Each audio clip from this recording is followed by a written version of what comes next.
Bonjour, c'est Catherine pour une capsule sur la communication non violente et la parentalité. Alors aujourd'hui, j'aimerais vous parler de l'intention. En communication non violente, on dit que le processus, c'est un processus en 4 étapes. Observation, sentiment, besoin, demande, OSBD, qui s'appuie sur son socle, qui est notre intention. Et c'est pas pour rien que l'intention, c'est le socle. Parce que sans cette intention-là, il n'y a rien qui fonctionne. Donc, qu'est-ce que c'est exactement l'intention en communication non violente? Eh bien, l'intention, c'est de prendre soin du lien. Et comment je fais ça, prendre soin du lien? C'est que, à l'aide du processus OSBD, qu'on verra dans une autre capsule, je vais tenter d'établir avec l'autre vraiment une connexion de cœur à cœur, une connexion empathique. Et dans cette connexion empathique-là, ce qu'on cherche à faire, c'est mettre en lumière les besoins de chacun dans la situation. Donc, mes besoins à moi et les besoins de l'autre.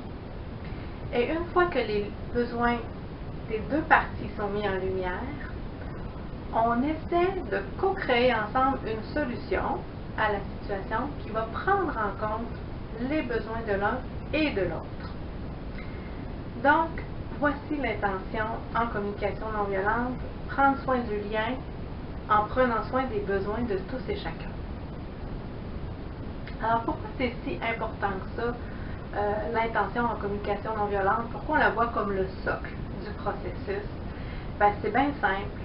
C'est que si j'utilise le processus observation, sentiment, besoin, demande avec une autre intention que celle de prendre soin du lien et de prendre soin des besoins de tous et chacun, mettons que je l'utilise dans le but de me faire entendre, dans le but de te faire comprendre quelque chose, dans le but de te faire faire quelque chose, ben j'aurais beau utiliser les étapes du processus, observation, sentiment, besoin, demande, dans mes mots, ça ne sera jamais reçu comme quelque chose de bienveillant. L'autre va tout de suite sentir que mon intention, c'est de lui faire faire quelque chose, et à ce moment-là, on est plus dans quelque chose qui ressemble à de la manipulation que de la communication non violente. Donc, c'est vraiment important de se ramener à notre intention de base, qui est prendre soin du lien, pour que le processus à quelque part fonctionne, nous soit utile dans nos relations. Pour que le processus serve vraiment à ce pourquoi il a été conçu, c'est-à-dire prendre soin de la vie à l'intérieur de tous et chacun. Donc l'intention, c'est pour ça que c'est important d'être au clair avec elle, puis c'est que quand on est connecté à notre intention, quand on est au clair avec elle, bien, dans la relation, tout de suite, ça apporte un certain impact. Le premier impact qui est très intéressant, c'est que ça amène beaucoup de confiance dans la relation. Parce que quand je sais que dans une situation, mettons, conflictuelle, mes besoins vont être pris en compte autant que ceux de l'autre, bien, tout à coup, je peux comme me détendre et dire, OK, oui, m'amener dans un espace où je suis prêt à échanger pour trouver une solution qui prend soin de tous et chacun. J'aurais pas comme le réflexe de tirer la couverture de mon bord parce que je le sais que je vais être pris en compte dans mes besoins. Fait que ça amène la recherche de solutions dans un tout autre espace. Ça amène plus d'empathie dans la relation. Si je sais que je vais être entendue dans mes besoins, ben j'ai pas peur d'aller entendre l'autre dans ses besoins. Nos besoins ne sont pas en compétition. Vous voyez?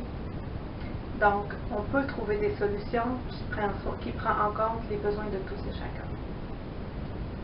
Ça amène aussi plus d'accueil dans la relation parce que, à quelque part, quand je sais que mes besoins vont être entendus, quand je sais que mes sentiments aussi vont être entendus, que j'ai le droit de vivre les sentiments tels qu'ils sont, tels qu'ils émergent à l'intérieur de moi, ben ça me fait vivre beaucoup d'accueil. Okay? Puis ça, les êtres humains, on aime ça se sentir accueillis tel qu'on est. Et donc, quand on est dans plus de confiance, plus d'empathie, plus d'accueil, s'installe une espèce de climat de réciprocité, de mutualité, où chacun est à l'aise d'être là pour l'autre. Et ça, ben, c'est vraiment confortable dans une relation. Maintenant, si je veux faire les liens entre l'intention de la CNV et la relation parent-enfant, ben, c'est simple. En fait, les impacts là, de prendre soin du lien, créer plus de confiance, plus d'empathie, plus d'accueil, ces trois trucs-là, ce sont comme les ingrédients d'un terreau fertile pour l'épanouissement des enfants. Quand on parle, en lien avec la théorie de l'attachement, d'un lien sécurisant, hein, un attachement sécurisant, qu'est-ce qui fait qu'un enfant développe un attachement sécurisant? Ben, c'est ça. C'est l'écoute qu'il va recevoir, l'accueil qu'il va recevoir, l'empathie. Et là, on a tout ce qu'il faut pour que l'enfant se déploie dans le monde, explore le monde en sachant que son parent va toujours être là pour l'accueillir et le soutenir à travers toutes les expériences qu'il va vivre. La confiance, l'empathie, l'accueil, la mutualité, la réciprocité, c'est aussi comme les ingrédients d'une relation qui est riche et qui est nourrissante. Hein? Un peu les mêmes ingrédients que ce qu'on va trouver dans une relation avec notre meilleur ami. Et ça, les enfants sont pas insensibles à ça. Quand ils se sentent qu'ils peuvent avoir confiance, qu'on a confiance en eux, quand ils se sentent accueillis, ben ils vont avoir tendance à nous offrir cette même confiance, cette même empathie, cette même accueil aussi. Donc la relation s'enrichit et on vit vraiment plus de mutualité et de réciprocité dans la relation. Alors voilà ce que j'avais à vous partager aujourd'hui sur l'intention en communication non violente et les rapprochements que je peux faire avec la parentalité.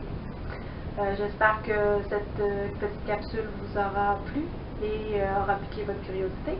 Vous reviendrez me voir pour d'autres capsules. Merci, bonne journée.